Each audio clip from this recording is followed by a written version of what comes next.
오늘은 마지막 부탁이라는 제목으로 함께 말씀을 나누려고 합니다. 어떤 일이 이루어지길 바라는 마음, 어떤 일이 이루어지길 바라는 마음을 소원이라고 합니다. 여러분들에게는 어떤 소원들이 있으십니까? 주인 눈치 안 보고 내가 원하는 곳에 벽에 못을 박고 그림을 걸 수 있는 포근하고 안전한 내 집이 있으면 좋겠다라고 하는 내 집 마련의 꿈.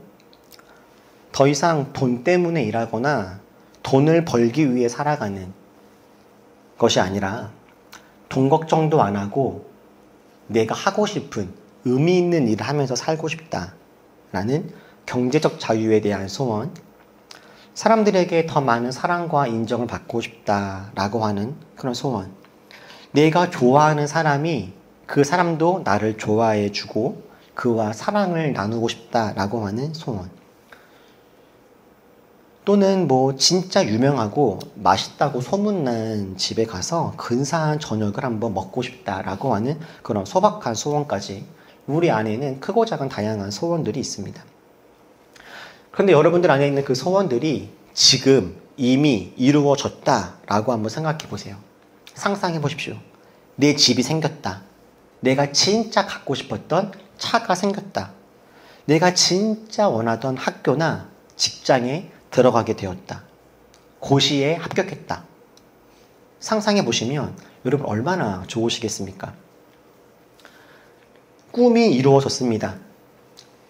이스라엘 백성들의 수백 년 동안 함께 꾸었던 꿈, 그 꿈이 정말 이루어졌어요. 애굽의 노예였던 이스라엘이 출애굽을 하여서 애굽을 떠나서 광야의 시기를 지나서 가나안 땅으로 들어온 다음에 가나안의 많은 족속들을 물리치고 드디어 수백 년 전에 하나님이 아브라함에게 약속했던, 하나님이 아브라함에게 내가 너의 민족들로 하여금 이 땅에서 하나님 안에서 풍성함을 누리며 살게 하겠다라고 했던 수백 년 전에 하나님이 아브라함과 이스라엘 민족에게 주셨던 그 꿈이 정말 이루어졌어요. 가나안 땅의 주인이었던 적이 과거에 있었다라고 하는 과거형이 아니고요. 앞으로 가나안 땅의 주인이 될 거야 라고 하는 미래형이 아닙니다. 그들은 지금 현재, 지금 그 땅을 차지했어요. 물론 지난번에 말씀을 드린 것처럼 완벽하게 모든 가나안 족속을 100%다 몰아낸 것은 아니지만 가나안 땅에서 완벽한 주도권을 가지면서 자기네가 뜻한 바를 이루면서 살 수 있게 되었고 자신들이 원하는 삶의 방향으로 걸어갈 수 있는 그런 상황이 되었습니다. 그런 이스라엘, 오랫동안 꿈꾸었던 그 꿈을 드디어 이루고 행복과 평안함을 누리고 있는 그 이스라엘에게 오늘 여호수아가 이야기합니다. 오늘 저희가 2절 읽었던 이 말씀은 사실 여호수아가 이스라엘 백성에게 말했던 여호수아의 마지막 말 중에 일부분입니다. 여호수아는 모든 자신의 사명을 마치고 이제 하나님께로 이 자신의 삶을 다 끝내기 그 마지막에 이스라엘 사람들에게 마지막 부탁과 권면을 합니다. 일종의 유언인 셈이죠.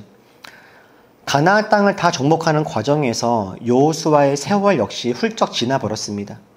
어느덧 여호수아도 나이를 많이 먹었고 이제는 이 땅에서의 모든 일들을 마치고 주님께 돌아갈 날이 얼마 남지 않은 바로 그 상황에 여호수아가 이스라엘 사람들에게 이야기하는 거예요. 여러분이 혹 지금의 여호수아라면 여러분들은 지금과 같은 상황에 어떤 이야기를 하고 싶으시겠습니까?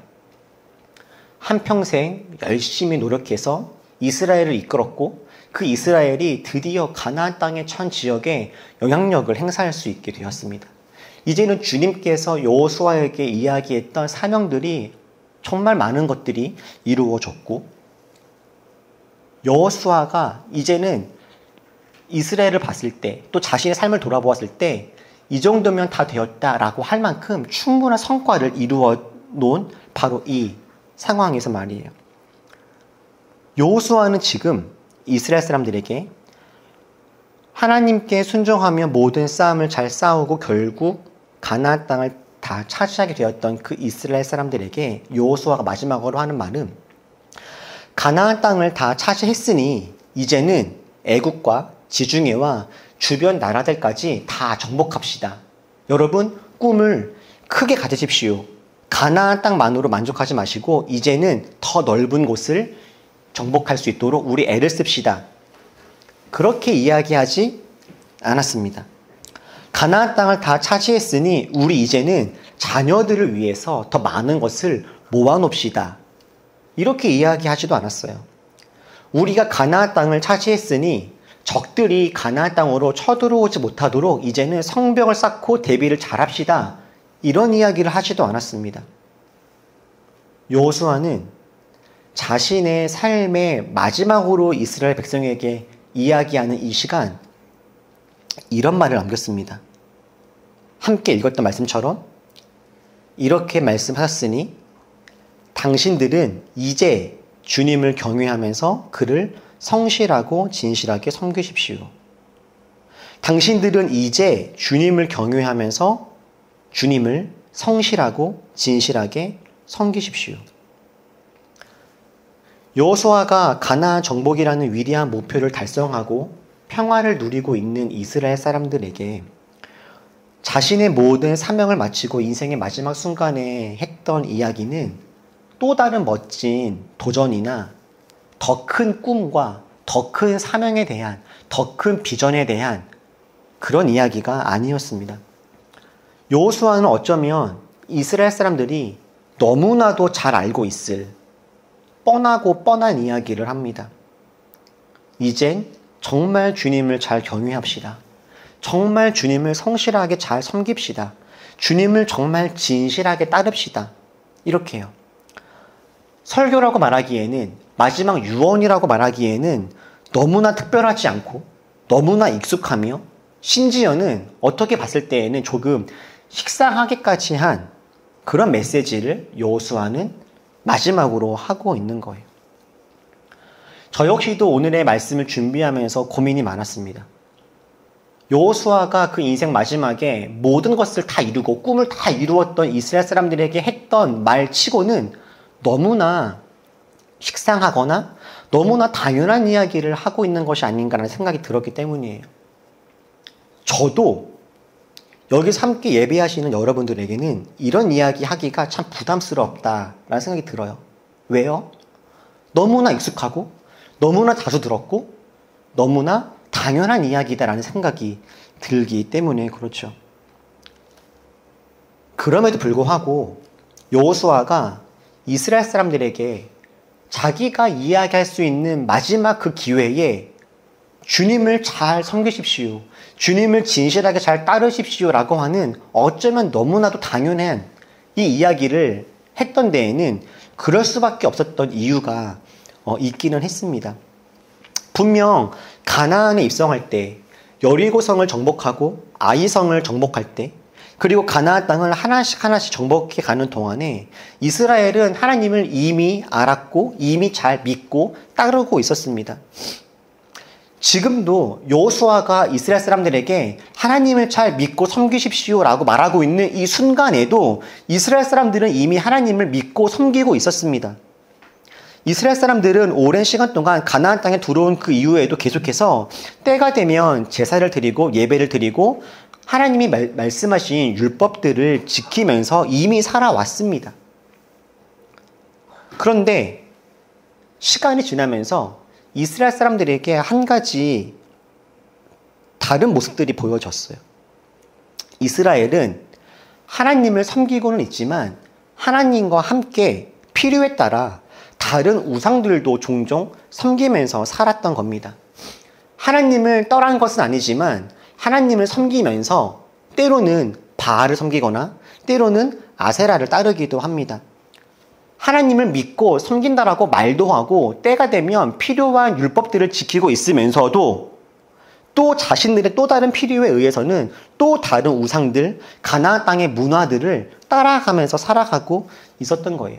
하나님을 사랑한다라고 이야기하지만 하나님만 사랑하는 것은 아니었고 하나님을 섬기고 있지만 하나님만 섬기고 있는 것은 아니었습니다. 이스라엘은 분명 가나안 땅 정복과 정착이라고 하는 위대한 목표를 이루었습니다. 그런데 그렇게 그 가나안 땅 정복이라고 하는 목표를 이루는 과정에서 자신들이 가나안 땅에 왜 왔는지 그 목적은 잃어버리게 된 거예요. 요즘 많은 사람들에게 러닝, 달리기 하는 것이 유행이라고 하죠. 저도 몇 개월 전부터 일주일에 적게는 한 번, 많게는 3일 정도 우리 아내와 함께 달리고 있습니다. 처음에는 그 서울식물원의 반바퀴를 도는 것도 어려웠는데 요즘에는 그래도 몇 개월 달리기를 좀 꾸준하게 했더니 이제는 좀 체력이 늘어서 한 구간 전력 질주를 딱 하고 나도 금방 다시 숨이 돌아오는 저의 모습을 발견했어요. 옛날에는 한 번 딱 뛰고 나면은 다시 숨이 돌아오기까지 진짜 막 40분 또는 1시간 걸렸거든요. 막 허헉거리고 너무 힘들었는데 뛰다 보니까 정말 체력이 좋아지는데 라고 하는 것을 요즘에 진짜 제가 몸소 느낍니다. 전 달리기를 하면서 요즘에 제가 저를 볼 때 마치 20년 전 그 제 고등학교, 대학교 때 20살 때로 돌아간 것 같은 느낌을 요즘에 종종 전 느껴요. 근데 보통 그 서울식물원을 제가 달리기를 하려고 나가보면요. 저만 뛰고 있는 것이 아니라 진짜 많은 사람들이 그 서울식물원에서 달리기를 하더라고요. 많은 사람들한테 러닝을 왜 합니까? 라고 물어보면 100이면 100, 건강을 위해서 합니다. 이렇게 이야기를 합니다. 건강을 위해서, 더 건강한 삶을 살기 위해서 꾸준하게 운동을 하겠다고 하는 거죠. 그런데 러닝을 여러분들 해보시면 러닝 자체가 주는 그 매력이라고 하는 것이 있다는 것을 느끼게 될 겁니다. 달리기를 하다 보면 이 달리기 자체가 주는 그 기쁨이 있습니다. 한참을 달리다 보면 잡생각이 싹 사라지고 몸속에서 도파민이 마구 분출되는 순간들이 온대요. 이걸 보통 이제 러너스 하이라고 한다고 하더라고요. 근데 문제가 그렇게 달리기 자체에 심취해서 뛰다 보면 자신의 체력과 몸 상태에 비해서 너무 무리하게 되어지는 경우들이 있는 거죠. 가령 저는 한 10km 정도를 걷고 뛰고 하면서 1시간 반 정도의 시간을 사용해서 그렇게 하면 적당한 사람인데 제가 한번 기록을 세우고 싶다고 또 뛰다 보니까 나 괜찮은데 라고 마음이 들어서 무리를 조금 하는 거죠. 그래서 1시간 반 정도 동안에 10km를 뛰어야 되는데 1시간이나 50분 내에 한 12km, 11km를 막 뛰고 싶은 마음이 생기는 거예요. 그래서 막 뛰죠. 최근에는 제가 원래 아내랑 함께 뛰거든요. 같이 뛰다가 힘들면 걷다가 하는데 둘이 같이 뛰다가 이제 아내가 힘들어 하잖아요. 그럼 이제는 아내를 놓고 나 먼저 가 있을게 라고 말하고 혼자 막 뛰어가요, 제가. 그래서 혼자 막 뛰어서 앞에까지 갔다가 앞에서 기다립니다, 이제. 뛰다 보니까 어떤 달리기에 대한 자신감도 붙고 막 뛰고 싶은 그 열정과 달리기 자체가 주는 기쁨이 막 저한테 있는 거죠. 근데 문제가 뭐냐면 그렇게 한 다음에 집에 가잖아요. 너무 힘들어. 너무 힘들어서 그 다음 날까지 막 다리가 아프고 막 힘들 때가 있어요. 그런데 참 이게 저만 그런 게 아니라요. 처음에는 건강을 위해서 달리기를 시작했는데 달리기를 하다가 오히려 건강을 해치는 경우가 진짜 많다라고 하더라고요. 매일매일 달리기를 해서 체력을 올려야지라고 하는 매일 달리기라고 하는 목표를 이루려고 하다가 건강이라고 하는 원래의 목적을 잃어버리는 겁니다. 목표를 위해 뛰다가 목적을 잃어버리는 거예요. 모든 부모님들의 가정을 바라볼 때의 꿈과 목적은 행복하고 안전한 가정을 이루는 것일 겁니다. 이 목적, 우리 가정을 행복하고 안전한 공간으로 만들고 싶은 이 목적을 이루기 위해서 우리 아이들이 정말로 이 가정 안에서 행복하고 바르게 잘 자라게 하기 위해서 부모님들은 열심히 일을 하시죠. 근데 열심히 일을 하다 보니까 그 와중에 아이들과는 시간을 보내지 못하고 어느 순간 아이들과 대화를 이제 한번 해볼까라고 했더니 아이들이 어느덧 너무 많이 커버려서 어색해진 관계와 거리감에 당황하게 되어지는 경우들이 종종 있다라고 합니다. 그쯤 되면 많은 부모님들이 내가 무엇을 위해서 이렇게 열심히 살았나, 열심히 일했나라고 하는 그런 자괴감에 빠지는 경우들도 있다라고 하죠. 행복한 가정을 세우고자 하는 목적을 이루기 위해서 열심히 돈을 벌어야지라고 하는 목표를 세우고 열심히 일했는데 목표를 이루려고 하다 보니 목적을 잃어버리게 된 경우요. 돈을 벌기 위해서 건강을 해치다가 건강을 위해서 다 돈을 써버리는 경우들도 있습니다. 교회는 어떻습니까? 교회.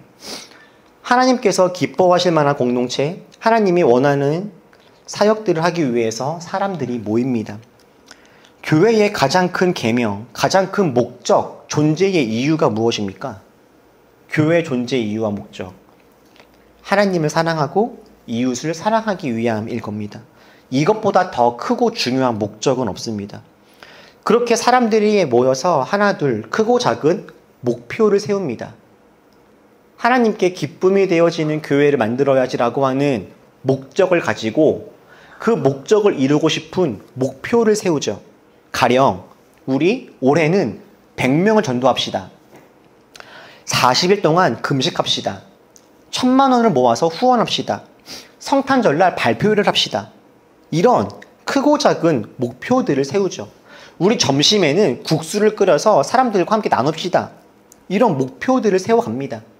그런데 참 아이러니하게도 교회에서 이런 식의 목표, 100명 전도, 점심에는 국수, 매주 토요일마다 전도 나가고 이런 식의 여러 가지 과정과 일들, 새가족 무슨 훈련, 초청잔치 이런 것들을 목표를 세우고 이뤄가는 과정 속에서 오히려 교회의 가장 크고 유일한 목적인 하나님 사랑과 이웃 사랑이라는 대전제를 놓치게 되어지는 경우들도 아주 많이 있어요.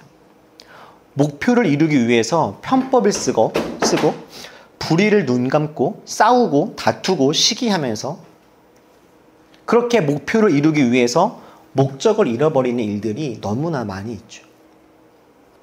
오늘은 10월 27일입니다. 오늘은 10월 27일. 10월 마지막 주 주일은 보통 우리 개신교에서는 종교개혁 주일로 지킵니다.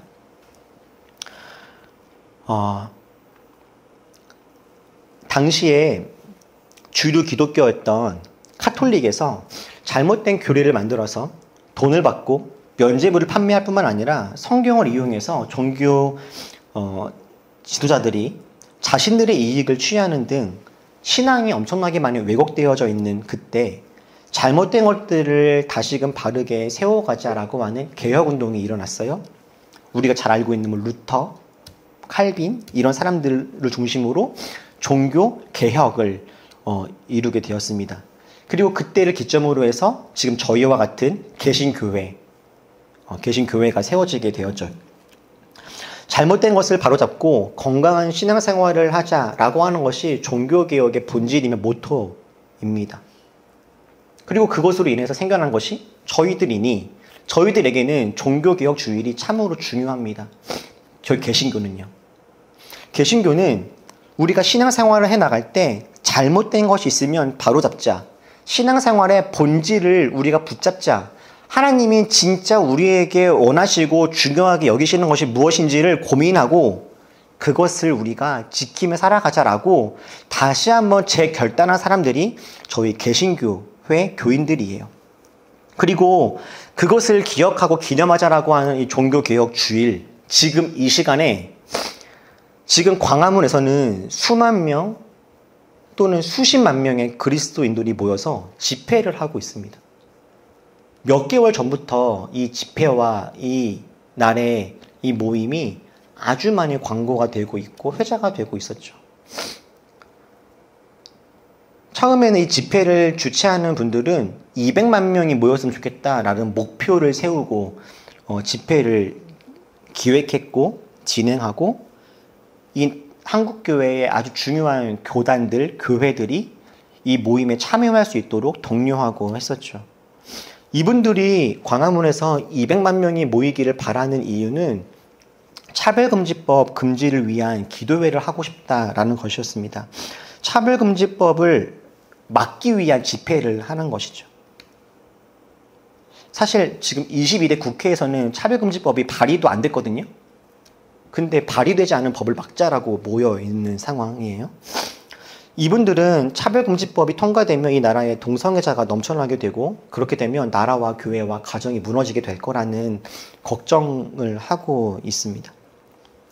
그리고 이와 같은 운동에 저와 저희 올리브교회도 함께 참여해 달라고 하는 연락을 저도 수차례 받았습니다.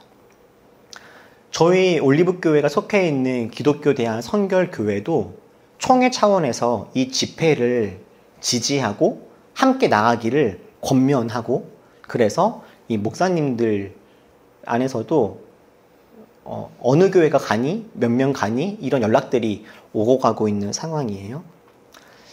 사실 이미 너무나 유명한 목사님들이 이곳에 참여하십니다. 여러분들 너무 잘 알고 있는 분당우리교회 이찬수 목사님, 여의도 순복음교회, 세계로교회, 온누리교회, 굵직굵직한 교회들, 우리들 교회, 김양재 목사님 참여하시고, 아주 유수의 아주 크고 유명한 교회들이 많이 참여해요. 그런 상황에 저도 공적으로 또는 개인적으로 이런 연락들을 받아요. 여러분, 개척교회를 시작한 11개월 된 저희 올리브교회 입장에서, 그리고 또 이 개척교회를 이끌어가고 잘 유지하고 건강하게 세워가야 되는 담임 목사 역할을 하고 있는 제 입장에서 저는 어떻게 하는 것이 좋았을까요? 우리 올리브교회를 더 튼튼하고 건강하게 세워가기 위한 방법으로 말입니다. 참여하는 것이 좋겠습니까? 참여하지 않는 것이 좋겠습니까? 오늘 보니까 몇 명 얼굴 안 보이는 분들이 있는데, 저희 입장에서, 제 입장에서 이런 사건이, 상황이 벌어졌을 때 참여하는 것이 아주 많이 유리합니다.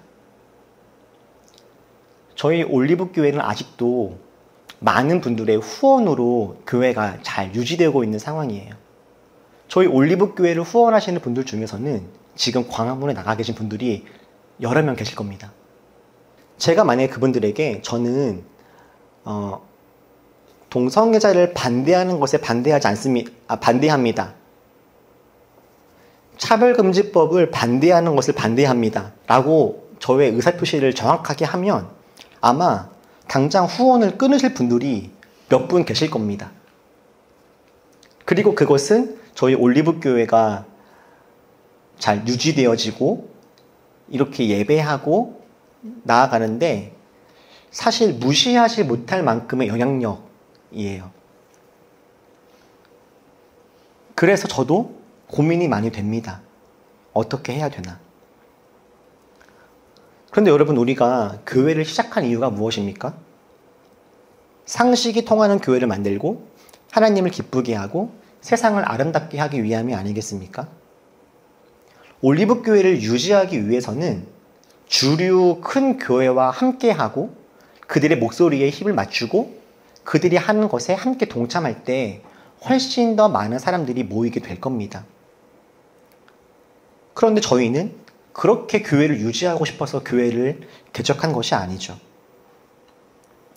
교회를 유지하기 위해서 교회답지 않은 모습을 보인다면 교회 유지라고 하는 목표를 이루기 위해서 우리 교회를 만들고 시작하게 된 목적을 잃어버린다면 이것이 얼마나 허망한 일이 되겠습니까? 많은 사람들이 여행을 다닙니다. 저도 여행을 좋아합니다. 일상을 떠나서 멋진 곳에 가서 좋은 쉼을 보내면 참 좋죠. 그런데 여행이 정말 좋은 이유는 돌아올 곳이 있기 때문이 아닐까 싶어요. 돌아올 집이 있으니 여행지가 아름다울 수 있는 거죠. 저는 오늘 여호수아가 이스라엘에게 했던 이 말, 여호와를 경외하며 온전함과 진실함으로 그를 섬기라. 여호와를 경외하며 온전함과 진실함으로 주를 섬기라. 저는 이 말이 우리들의 신앙의 집과 같은 것이 아니겠나라는 생각을 합니다. 우리 인생에는 여러 가지 목표가 있고 이루고 싶은 것들, 누리고 싶은 것들이 있습니다. 대부분 좋은 것들일 겁니다. 우리는 하나님 안에서 우리가 품고 꿈꾸는 여러 가지 목표들을 이루며 살아갈 수가 있습니다. 자유롭고 즐겁게 크고 작은 목표들을 만들고 세우고 이루면서 살아가면 됩니다. 그러나 그렇게 목표들을 세우고 이루는 과정 속에서 우리가 돌아가야 할 집, 우리 인생의 목적, 여호와를 경외하며 온전함과 진실함으로 그를 섬기라. 이 목적을 기억하고 여기에서 벗어나지 않는 그런 건강한 삶을 살아가는 것이 중요한 것이죠. 여러분들은 요즘 어떤 일상을 살고 계십니까? 바쁘고 분주하게 돌아가는 하루하루의 일상과 우리가 반드시 이루어내야 하는 삶의 과업과 목표들이 있지만 우리 그 삶의 바쁨들 속에서도 우리 삶의 목적, 우리 신앙생활의 이유, 우리 삶의 이유, 그 하나님을 경외하며 온전함과 진실함으로 그를 섬기라고 하는 이 말씀을 우리 꼭 기억하면서 이 말씀 안에서 살아갈 수 있는 우리가 되었으면 좋겠습니다. 자유롭고 풍성하고 즐거운 삶을 살아가되 우리 인생의 목적과 신앙생활의 이유를 분명히 하고 그 안에서 주임을 누리는 그런 지혜로운 우리 모두가 될 수 있으면 좋겠습니다. 기도하겠습니다.